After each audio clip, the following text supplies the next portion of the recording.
আপনারা যে পুকুরটি দেখতে পাচ্ছেন, পুকুরটিতে আগামী দিনে মাছ ধরার পাস চালু হচ্ছে। মাছ ছাড়ার কিছু মুহূর্ত আপনারা ভিডিওটিতে দেখতে পাবেন। কর্তৃপক্ষ যে লিফলেটটি ছাপিয়েছেন সেটি হলো আনন্দ সংবাদ, আনন্দ সংবাদ, আনন্দ সংবাদ।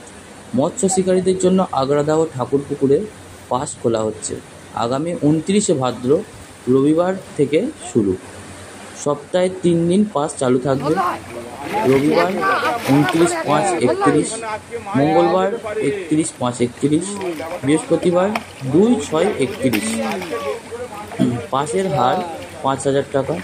মাছ দেখানো হবে 25শে ভাদ্র বুধবার, ইংরাজির 11/9/2024 সকাল 10টায়।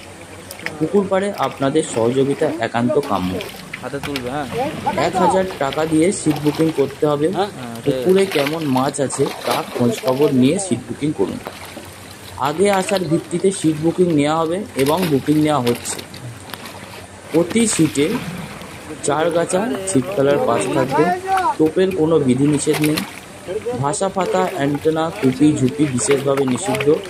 সকাল 6টা থেকে সন্ধ্যে 6টা পর্যন্ত পাস চালু থাকবে। যোগাযোগ 9749431627। পথ নির্দেশনা: বৈচি কালনা রোডে শিরিষতলা থেকে 3 কিলোমিটারের পথ।